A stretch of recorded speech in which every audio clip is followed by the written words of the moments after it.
Көшектайға қош келдің. Көшектаймен бірге қонжықтың суретін салайық.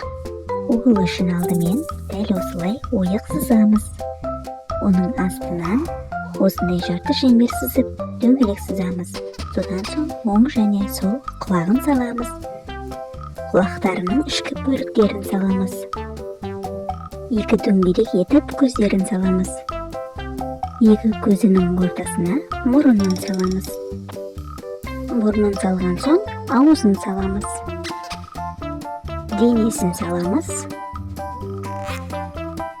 Екі қолын саламыз. Аяқтарын саламыз. Табандарын саламыз. Және енді бояймыз. Қызыл сары түспен бетін, денесі, қол, аяқтарын бояймыз. Құлақтарын бояймыз. Ақшыл қоңыр түспен мұрнын және ішін бояймыз.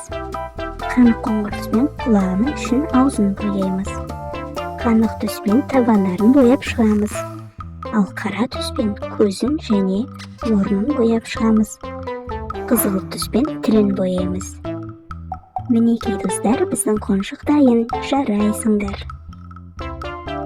Көшектайға тіркел. Келесі кездескенше.